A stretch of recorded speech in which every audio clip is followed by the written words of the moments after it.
Hello guys, Prince classes के online platform पर आप सभी का हार्दिक स्वागत एवं अभिनंदन।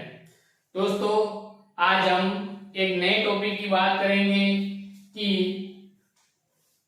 आवर्त सारणी में हमें जो जो तत्व उपस्थित होते हैं और तत्वों को किस प्रकार से याद करते हैं, उनकी ट्रिक्स हमने अगले वीडियो के अंदर आपको बताई कि एस ब्लॉक के तत्वों को कैसे याद करना है, पी ब्लॉक के तत्वों को कैसे याद करना है, डी ब्लॉक के तत्वों को किस प्रकार से याद करना है। उसके बाद में मैंने एक मैजिक नंबर बताया था।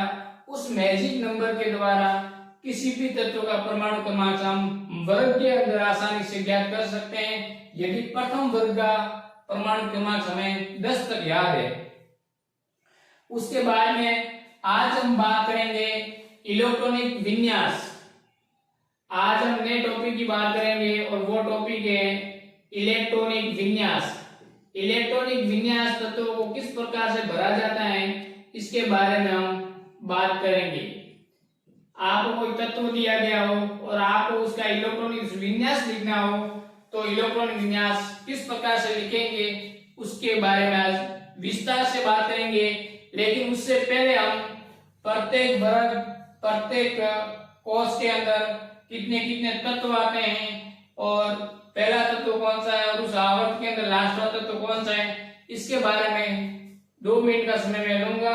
आपको एक बार वापिस अवगत करवा दूं कि कौन सा आवर्त का कौन सा तत्व है, उसके परमाणु क्रमांक कहां से शुरू होते हैं और लास्ट में कहां तक समाप्त होते हैं और उस आवर्त को किस नाम से जाना जाता है। दोस्तों, वीडियो के साथ बने रहें और आपसे निवेदन करना चाहूंगा कि वीडियो को ज्यादा से ज्यादा लोगों तक शेयर जरूर करें। मित्रों, अब हम बात करेंगे कि कौन कौन सा ब्लॉक है, कितने आवर्त हैं, उसमें किस प्रकार से तत्वों को रखा गया है। तो हम आवर्त के बारे में बात करेंगे। ध्यान रखना, आवर्त के बारे में तत्वों को किस प्रकार से व्यवस्थित किया गया है और उस आवर्त का क्या क्या नाम है, उसके बारे में आपको 0 से लेकर लास्ट तक बहुत अच्छे तरीके से समझाएंगे।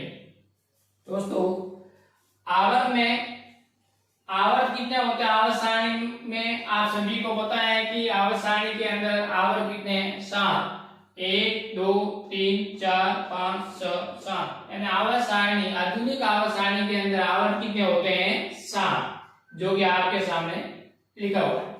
उसके बाद में आवर्त का दूसरा नाम क्या है? आवर्त का दूसरा नाम कोष है, सेल, कोष, या इसको हम ऐसे भी कह सकते हैं मुख्य क्वांटम संख्या। ध्यान रखना, मुख्य क्वांटम संख्या या कोष, मुख्य क्वांटम संख्या, कोष या फिर आवर्त नंबर के वो सेम बात है। आवर्त को, कोष को या मुख्य क्वांटम संख्या, ये तीनों ये एक बात है, केवल समझने की तरीके से अलग अलग है, ये आपको ध्यान रखना है। तो कोष पहला आवर्त तो पहला, दूसरा है दूसरा, तीसरा है तो तीसरा, चौथा है तो चौथा, पांचवा है तो पांचवा, छठा है तो छठा और सातवां है तो सातवां। उसके बाद के अंदर, कोष के बाद में हम जाते हैं उपकोष के अंदर। यानी इलेक्ट्रॉन कहां भरे जाएंगे, किस उपकोष में भरे जाएंगे? तो पहले के अंदर 1s एस उपकोष है या 2 उपकोष है, एस और P, S P, S P, D. तो देखो यहाँ उपकोष कौन कौन से? पहले में 1s, इसके अंदर तत्वों की संख्या कितनी आएगी? 2। अब पहले में 2 तत्व क्यों आएंगे आपको पता है कि एस उपकोष है, उसके अंदर कक्षक कितना होता है? 1, और एक कक्षक के अंदर अधिकतम इलेक्ट्रॉन कितने आते हैं? 2, और 2 अधिकतम इलेक्ट्रॉन आने के कारण इलेक्ट्रॉन, ये तत्वों की संख्या कितनी होगी? 2। पहले आवर्त कहां से शुरू होता है? हाइड्रोजन से, और पहला आवर्त खत्म होता है हीलियम पर। मतलब हाइड्रोजन और हीलियम दोनों तत्व पहले आवर्त के अंदर रखे गए हैं। उसके कोष भी 1 है और उपकोष भी क्या है? 1s। इस आवर्त का नाम क्या है? लघुत्तम आवर्त। ध्यान रखना, लघुत्तम आवर्त किसे कहते हैं? पहले आवर्त को लघुत्तम, सबसे छोटा आवर्त कहते हैं पहले आवर्त। उसके बाद में हम बात करेंगे सेकंड या दूसरा दूसरा आवर्त है, और आवर्त को हम क्या कहते हैं, कोष कहते हैं, और उसको ही क्या कहते हैं, मुख्य क्वांटम संख्या। इसके अंदर उपकोष कौन कौन से होते हैं, 2s और 2p, दो उपकोष होते हैं, s और p। अब देखो कि s के अंदर होते हैं एक कक्षक और p के अंदर होते हैं दो कक्षक, सॉरी 3 कक्षक। s के अंदर एक कक्षक, p के अंदर 3 कक्षक। एक कक्षक के अंदर अधिकतम 2 इलेक्ट्रॉन आ सकते हैं, 2 4 6 8, अधिकतम कितने इलेक्ट्रॉन आ सकते हैं, 8। इसलिए तत्वों की संख्या भी कितनी है, 8। और यह दूसरा कहां से शुरू होता है, लिथियम से, और कहां खत्म होता है, नियोन पर। और इसे क्या कहते हैं, लघु आवर्त कहते हैं। उनके बाद में तीसरे आवर्त की हम बात करें तो तीसरे आवर्त की मुख्य क्वांटम संख्या या कोष भी क्या होगा, 3 होगा। अब दोस्तों इसके अंदर कौन कौन से उपकोष है, 3s और 3p।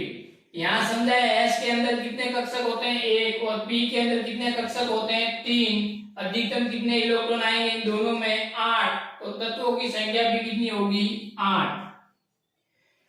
अब तीसरा कहां से शुरू होता है, परमाणु क्रमांक 11 और खत्म होता है 18 पर। सोडियम से चालू होकर के आर्गन पर क्या होता है, समाप्त होता है। और इसे हम क्या कहते हैं, लघु आवर्त कहते हैं। उनके बारे में बात करें चौथे आवर्त की, और चौथे आवर्त का मुख्य क्वांटम संख्या या कोष नंबर भी क्या होगा, 4 होगा। इसमें कितने कक्षक उपकोष होते हैं, तो 3 उपकोष होते हैं, 4s 3d और 4p। ऐसे याद रख सकते हैं, s p और d। दोस्तों यहाँ ध्यान रखने की जरूरत है कि s के अंदर कितने कक्षक होते हैं, 1, p के अंदर कितने होते हैं, 3, d के अंदर कितने होते हैं, तो मैं बता दूं d के अंदर 5 कक्षक होते हैं। d के अंदर कितने कक्षक होते हैं, 5 कक्षक होते हैं।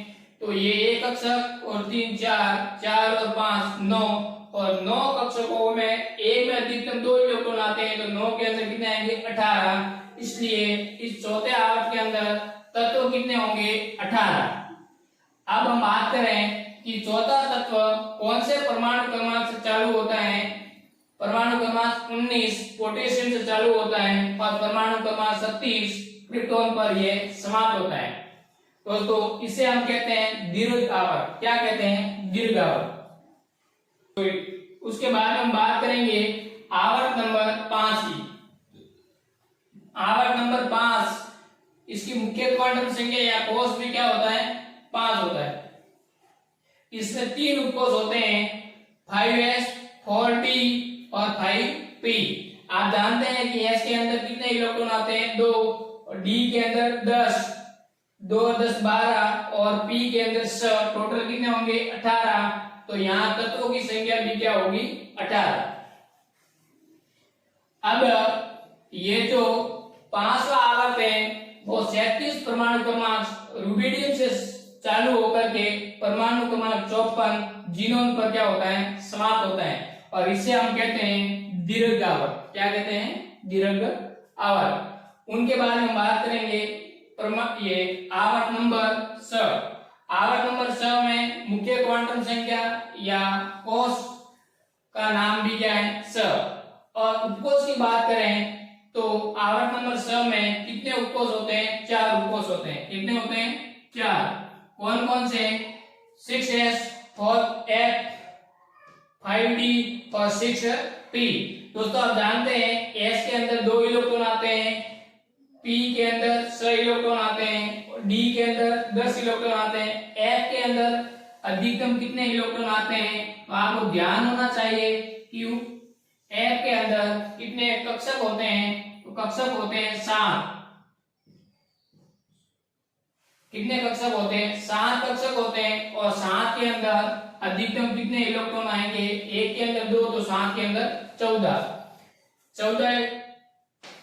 तो s के अंदर 2, 2 और 14 16, 16 और ये 10 26, 26 और 6 32। तो टोटल कितने इलेक्ट्रॉन आएंगे इस छठे आवर्त के अंदर, उपकोषों के अंदर 32, तो तत्व भी इसमें कितने आएंगे 32।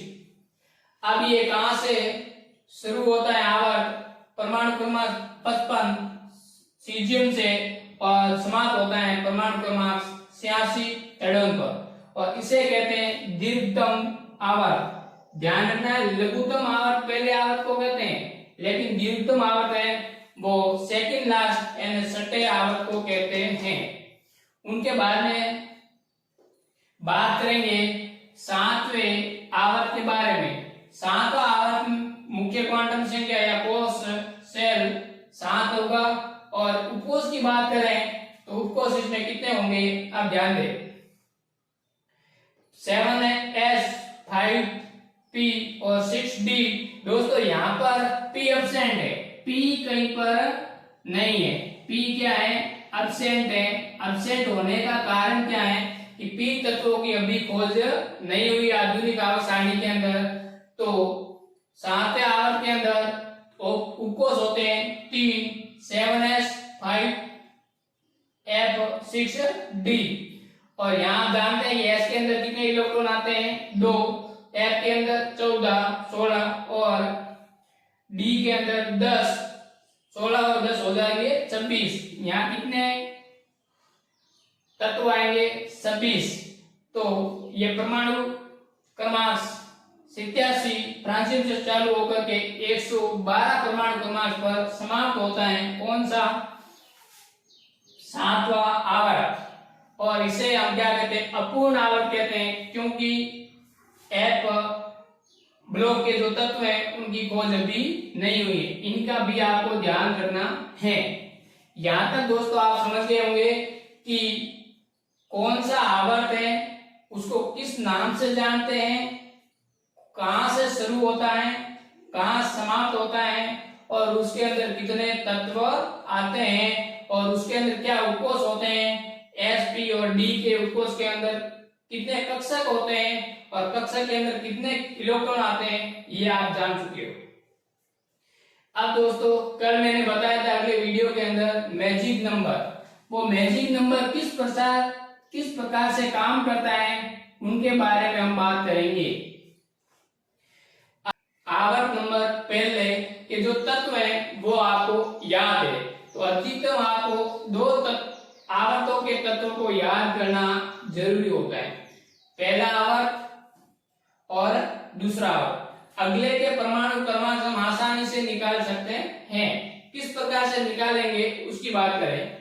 ये क्या है 2 के अंदर एक जोड़ा कितना आएगा 3, तो ये 3 आएगा दोस्तों। 2 के अंदर एक जोड़ने पर कितना आया 3। अब आगे देखो ये 3 है, 3 के अंदर क्या जोड़ा, 3 के अंदर 8 जोड़ दिया आपने तो कितना आएगा 11 आएगा। 11 के अंदर आपने कितना जोड़ दिया 8 जोड़ दिया तो कितना आएगा 19 आएगा। 19 के अंदर आपने कितना जोड़ा 18 जोड़ दिया तो कितना आएगा 37 आएगा। 37 के अंदर दोस्तों आपने कितना जोड़ दिया 18 जोड़ दिया तो 55 आएगा। और 55 के अंदर दोस्तों आपने कितना जोड़ दिया 32 जोड़ दिया तो कितना आएगा 87 आएगा 87। यानी ध्यान ये रखना है कि ए के अंदर क्या जोड़ा 2 जोड़ दिया तो क्या आएगा 3 आएगा। 1 में 2 जोड़ दिया 3 आ गया, 3 में 8 जोड़ दिया 11 आ गया, 11 के अंदर क्या जोड़ दिया 8 जोड़ दिया 19 आ गया। 19 में आपने कितना जोड़ दिया 18 37 आ गया। 37 में आपने कितना जोड़ दिया 18 55 आएगा। और 55 में आपने कितना जोड़ दिया 32 87 आएगा। ये आपके मैजिक नंबर इस प्रकार से आपके काम करते हैं, इसको अच्छी तरह से ध्यान रखना है। अब दोस्तों कभी कभी क्या होता है कि हम जानते हैं कि जैसे आपको ज्ञात करना है जैसे आवर्त चौथा, और चौथे का जो तत्व पहला है उसका परमाणु क्रमांक कितना है हमें पता नहीं है। जैसे पहला तत्व प्रथम तत्व और उसका हमें क्या पता नहीं है, परमाणु क्रमांक से पता नहीं चौथे आवर्त के अंदर कौन सा है। कैसे ज्ञात करेंगे, आपको मैजिक नंबर याद है 2 और 2 8 8 18। ये बात समझ में आ गई, 2 8 8 18। आपको पता है कि चौथे आवर्त की बात करेंगे तो आप ऐसे लिख दोगे कि 2 8 8 और 18। अब आपको चौथे आवर्त पर जाना है। पहले आवर्त को आपको पता है कि जो 1 से शुरू होता है, पहले आवर्त कहां से शुरू होता है, 1 से शुरू होता है, और 1 के अंदर 2 जोड़ दिया कितना आएगा 3, 3 के अंदर 8 जोड़ दिया कितना आएगा 11, 11 के अंदर 8 जोड़ दिया कितना आएगा 19। अब देखो पहला आवर्त, दूसरा आवर्त, तीसरा आवर्त, चौथा आवर्त, चौथा आवर्त यहाँ पर आपके आ गया, और चौथे आवर्त का प्रथम तत्व उसका परमाणु क्रमांक क्या होगा 19 होगा। और आप देख सकते हैं चौथा आवर्त है उसके अंदर परमाणु क्रमांक, जो पहला तत्व का परमाणु क्रमांक कितना है 19 है। इसी प्रकार से आपको क्या करना है, लास्ट वाले अकेले गैस तत्वों के क्या करना है, परमाणु क्रमांक से याद रखना है। किस प्रकार से रखेंगे उसके बारे में हम बात करेंगे। इसको कैसे याद करना है, 2 के अंदर कितना जोड़ा 8 जोड़ा तो कितना आ गया 10, 10 के अंदर कितना जोड़ा 8 जोड़ा कितना आ गया 18, 18 के अंदर कितना जोड़ा 18 कितना आ गया 37, 37 के अंदर कितना जोड़ा 18 और जोड़ दो कितना आ गया 54, 54 में कितना जोड़ोगे 32 जोड़ोगे कितना आ गया 86, और 86 आगे वाला क्या है अपूर्ण है, पूर्ण नहीं है तो आगे आपको ज्ञात भी नहीं करना है। तो यहाँ जब आपको अकेली गैस के परमाणु क्रमांक ज्ञात करना है, 2 के अंदर 8 जोड़ा 10 आ गए, 10 के अंदर 8 जोड़ा कितना 18 आ गया, 18 के अंदर 18 जोड़े तो 37 आ गए, 37 के अंदर 18 जोड़ा तो 54 आ गए, और 54 के अंदर 32 जोड़े तो कितना आ गए 86 आ गए 86। और ये परमाणु क्रमांक आपको याद रखने हैं, आवर्त के पहले तत्व के या आवर्त के लास्ट तत्व के। ये कब काम आएंगे, जब आप किसी तत्व का इलेक्ट्रॉन विन्यास भरते हो उस समय आपके कितने इस तत्व का परमाणु क्रमांक है उसको ज्ञात करने में बहुत आसानी होगी आपको, यदि प्रत्येक आवर्त के पहले या लास्ट में तत्व के क्या है परमाणु क्रमांक याद है। इसको आप नोट जरूर करें और बार बार रिवीजन करें, इसमें से आपको आगे बहुत आसानी होगी पढ़ने के अंदर। इसलिए मैं एक सारणी बना करके आपके सामने प्रस्तुत करना चाहता हूं। तो आवर्त आपको समझ में आ गए, आवर्त को क्या कहते हैं कोष या मुख्य क्वांटम संख्या, और उसके बाद में उपकोष की बात कर दी। पहले में एस एक आता है उपकोष, दूसरे में एस और पी, उनके बाद में तत्व कौन कौन से आते हैं, कितने तत्व आते हैं आवर्त के अंदर ध्यान रखना, 2 आते हैं तो लघुत्तम, अधिकतम कितने आते हैं 32, तो 32 किस में आते हैं छठे आवर्त के अंदर, तो छठे को हम क्या कहते हैं दीर्घतम आवर्त कहते हैं। और उसके बाद में सदिश आते हैं, लास्ट में क्या है अभी भी खोज नहीं हुई है पी ब्लॉक के तत्वों की, तो इसे कहते हैं अपूर्ण